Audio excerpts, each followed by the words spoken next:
Gates with Royal Command and also Arctic Stream.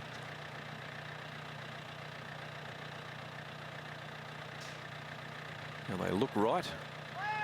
All clear has been given from behind, and they're off and racing. Arctic Stream straight out the back last early on.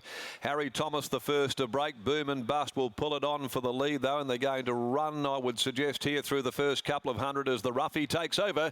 It's Boom and Bust straight to the top from Harry Thomas, and then about 2.5 to 3 lengths Royal Command as they start to string out.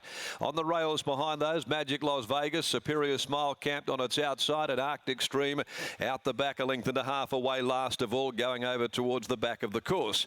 Passing the 1300, Boom and Bust. The roughie led the way by nearly 2. Harry Thomas sitting off it under restraint second. 3.5 behind them, Royal Command in the clear, and Superior Smile just pulling Graham around the outside up there into 4th place. Magic Las Vegas next on the rails, 3/4 Arctic Stream as they head out past the 1000, where Boom and Bust is the pilot. It's the collie galloper that led them. Boom and Bust.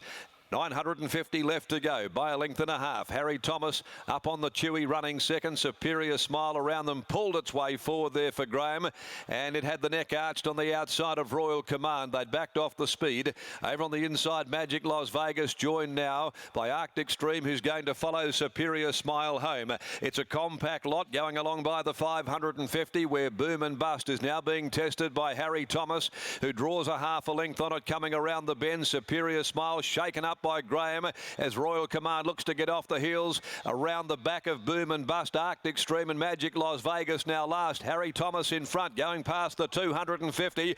Pike trying to pull his way clear with Royal Command out underneath. Superior Smile gets through, and Arctic Stream still runs on. Royal Command hit the front, but Arctic Stream joined it. Arctic Stream went to Royal Command. Arctic Stream does a little too well, and Arctic Stream got home over the top of Royal Command to win it by a head. Harry Thomas was third from Superior Smile, Boom and Bust, and back last in that small lineup is Magic Las Vegas.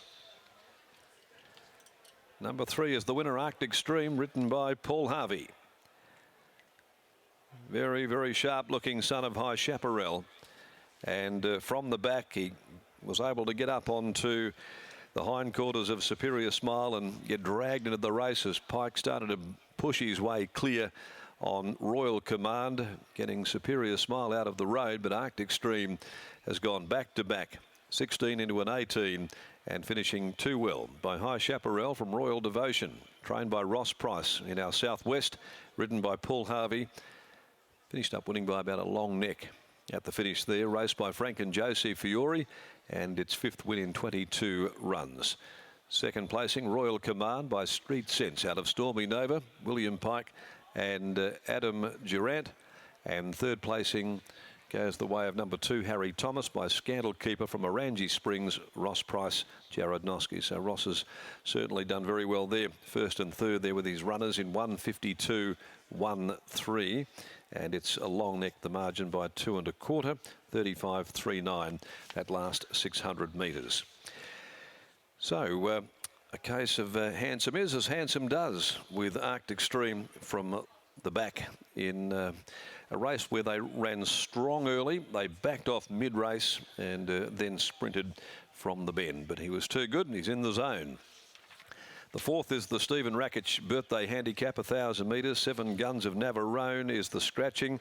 Again, we see a 1-2 only divvy in the next on the card, going 2, 6, 5 and 3. We can take you down now to the winner's enclosure. Ross Price keeping an eye on things there with his winner coming back. He had the 3rd place getter as well, but with him at the moment, keeping an eye on Ross, is Brittany Taylor. Yes, he was trying to head over to the 3rd place getter, but you had the winner as well, so you must be very happy with the performance of both gallopers. Yeah, both of them, they've run really well. Arctic Stream now seems to have, turned into more of a genuine horse. Harry Thomas runs his usual, very tenacious sort of a race. Before the race, had you split them this way? Did you think Arctic Stream was the better of the two for today? I think probably down the track he's probably got more going for him the further they go. Probably this is as far as Harry Thomas wants to go. But, yeah, look, it just depended how the middle part of the race, whether they left Harry Thomas alone in front or whether they took him on. So that was probably a little bit of the difference in the middle stage of the race. Must be a strange feeling in a way, because you want the pace on for a horse like Arctic Stream, but you want it quite soft for Harry Thomas. How did you view the race from the stands? Well, that didn't worry me because Harry Thomas sets a pretty good pace. Even if he's left alone, he rolls along at a really good clip. So that didn't really worry me too much. And the development of Arctic Stream, this preparation, what to you has been the key improvement? Just maturity, just age, maturity. He was sort of an immature, just like a kid growing up. He was sort of a bit hot and a bit cold. He's settled down a lot more now, and he's just a more genuine horse. The way he tucks his head at the back of the field, he just looks like he's very happy loping along. Oh yeah, he was travelling really good a fair way from home today, and I thought, well, if barring hiccups, he was going to be hard to beat. Congratulations on the win. Thanks, mate. Ross Price with the first and third place getters, and I'll tell you what, Scott, there will be no shortage of people wanting Arctic Stream in retirement because he's a very flashy looking galloper. Absolutely is, Britt. I will grab Paul Harvey on his way through. He's just having a chat to Connections, but Arctic Stream with those 4 white feet, he is something else, Britt. It took a fair while for him to put it all together. He won his first 2, but he did have that really long spell where he just wasn't finishing off his races, but he's turned a corner in these last fortnight.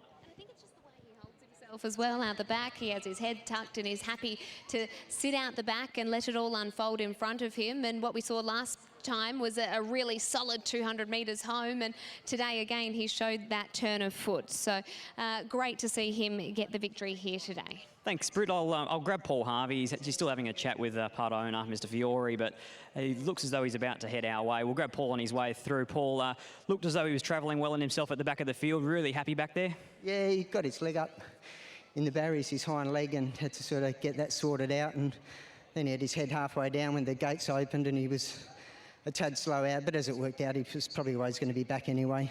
Turning for home, Willie Pike was pushing his way off the fence. Were you always confident that you were on the horse that was going to win?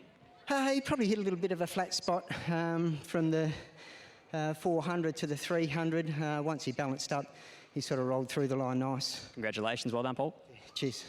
I'll be chatting to Scott Embry after the victory of Arctic Stream, and a first and third place getter for Ross Price.